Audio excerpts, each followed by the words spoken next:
Vouloir suivre un tram, ça n'est pas toujours simple. Sauf ici.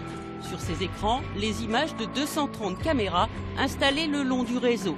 Jusqu'à 29 rames et 150 bus sont suivis en temps réel au PCC, le poste de commande centralisé. Oui, François, bonjour. Bonjour Daniel, juste pour info, je vois que tu as pris 3 minutes de retard à République. Il y a eu une cause spécifique? 3-4 minutes, oui. Ah ok, c'était l'heure de la relève. Oui, j'ai relevé juste à ce moment-là. Je te remercie, bon courage. Merci, bonne journée. Un retard qui n'en est pas un et un soulagement pour Laurent Chaput qui dirige cette véritable tour de contrôle. Pour lui, l'essentiel c'est déjà des rames qui sortent toutes à l'heure. Ce matin-là c'était le cas, mais il y a des moments plus délicats que d'autres. L'heure de pointe du matin, c'est aussi l'heure de pointe de tous les usagers qui prennent leur voiture. Donc on a un certain nombre d'éléments à gérer sur les retards qu'on pourrait prendre sur le réseau dû au trafic et à la congestion du trafic. Ça nous prend beaucoup de temps parce qu'en fait, c'est beaucoup de remise à l'heure pour pouvoir assurer un service le plus performant à nos clients. Composer avec les impondérables, limiter les perturbations, c'est le quotidien des régulateurs. Je ne peux pas effectuer la descente de mes clients. Ok Pascal, donc j'envoie la voiture réseau, si ça ne suffit pas, on appellera la police. Hein. Ils sont 18 à se relayer toute la journée au PCC. Rame 1022, je t'écoute François. On est urgentiste du réseau et en fait nous répondons aux appels des conducteurs qui nous sollicitent pour X raisons. Ça peut être une demande d'un client qui a besoin d'un renseignement sur une nom d'une rue ou quelque chose comme ça, jusqu'à une agression qu'il faut gérer ou un déraillement sur le tram notamment. Voilà.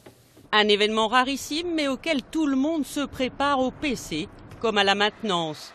Cette fois, il s'agit d'un exercice, mais pour Vincent Chandez et son équipe, l'intervention devra être exactement la même qu'en conditions réelles. Mickaël, donc tu prends les commandes. Cyril, donc tu te mets à droite, Vincent à gauche. On a les levages à remettre en contrainte sur les points de levage. On lève, on décolle la rame. Ok, c'est bon pour tout le monde? Ça marche? On démarre l'univog et on s'y met.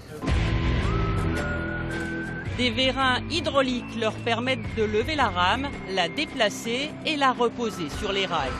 Voilà, tu peux monter. Une opération toujours plus ou moins délicate. Ok. Alors ? Cette fois, ils auront mis moins d'un quart d'heure. Il faut être très synchronisé, il faut bien s'entendre. Et surtout, l'intérêt de ces exercices, c'est justement de prendre des habitudes de façon à ce que le jour où ça arrive en conditions réelles, en plus de la pression donc de remettre rapidement le réseau en route, on puisse effectivement être le plus efficace possible. S'il te plaît, tu lui dis qu'on fera un terminus. Sur le réseau, justement, toujours pas de perturbation. La matinée aura été plutôt calme pour Norbert Diran qui prépare déjà les premières fins de service. Rame 1023, Fatima, est-ce que tu me reçois? Oui, Norbert, je te reçois. Tu pourrais me dire où est-ce que tu termines et à quelle heure, s'il te plaît? Alors, je termine à 12h26 à Caraz. Je te remercie, bon après-midi. Caraz, c'est la station la plus proche du centre d'exploitation et de maintenance. À la mi-journée, beaucoup de conducteurs s'y croisent et les cabines changent de main.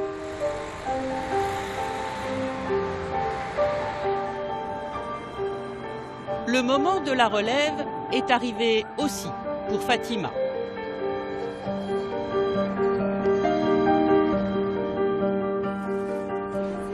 Elle cède sa place après 7 heures de conduite. On récupère AS, tout va bien. Bon après-midi. Habituée aux horaires décalés, la jeune femme avait commencé sa journée de travail bien avant l'aube. C'est une journée sans problème particulier, donc en plus ensoleillée. On a eu la chance d'avoir du soleil aujourd'hui, donc impeccable. Le lendemain, Fatima prendra son service l'après-midi. D'autres collègues, eux, s'apprêtent à quitter le dépôt.